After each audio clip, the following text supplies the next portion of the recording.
In this updated Zhongli guide, I'll talk about his best weapons and artifacts for his different builds, so let's get started. If you want to use Zhongli as a DPS, then you can either use him as physical DPS, or you can infuse his polearm with either Cryo using Chobian, or with Pyro using C6 Bennett, or with Hydro using Candace, and use him as the respective elements DPS. The reason this infusion technique works, is because you can now do melt and vaporize reaction with this, which will increase Zhongli's damage potential by at least 1.5 times, so it's worth the effort. Now for Cryo Zhongli, 4-piece Blizzard Strayer will be the optimal choice. For Pyro Zhongli, you can use 2-piece Crimson Witch, along with 2-piece set of any of these artifacts, which gives 18% attack. And for Hydro Zhongli, you can either use 4-piece Heart of Depth, or 4-piece Nymph Stream, or 2-piece Heart of Depth with 2-piece Nymph Stream. As for weapons, his best in-slot weapon will be Staff of Homa, but you can also use Primordial Jade Wing Spear, Vortex Vanquisher, Deathmatch, Blackcliff Pole, Lithic Spear, or Royal Spear. Now if you want to build Zhongli as physical DPS, then 4-piece Pale Flame set will be the best artifacts for him, as it's easier to proc the 4-piece set effect with Zhongli's pillar. But if you don't want to be dependent on his pillar,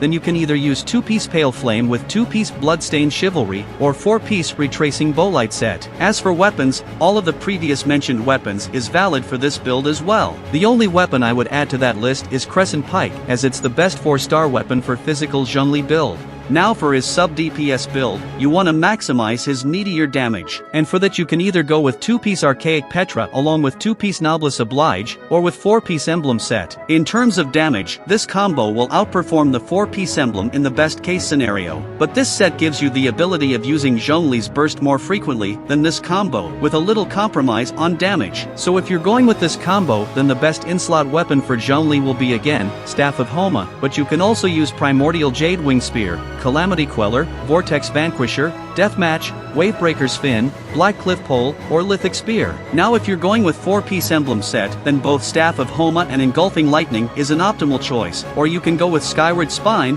The Catch, or Favonius Lance. Moving on to his shield support build. For this, 4-piece Tenacity of Millilith set will be the best option. But if you don't want to rely on his pillars to proc the 4-piece set passive, then you can also use 2-piece Tenacity of Millilith with 2-piece Varukish's Glow for getting maximum amount of HP for Zhongli, which will ultimately result in more shield strength. As for weapon, Black Tassel is more than enough for him for this build. Now you can also choose to build him as hybrid, which means he'll provide support as well as do decent damage. For this you can either go with DPS plus support build, or with sub-DPS plus support build. For this, 4-piece Tenacity is recommended, with HP Sands, HP Geo Damage or Physical Goblet, and Crit Circlets. As for weapons, you can use all of the previously mentioned weapons in his DPS and sub-DPS build respectively, or you can also use Black Tassel. Now this is not the only way of building a hybrid Zhongli, so if you want to build him differently and you need any help, or if you've any doubts regarding any of these Zhongli build, then you can mention it in the comments and I'll help you out. That's it for this video, and I'll see you guys in my next video. See ya!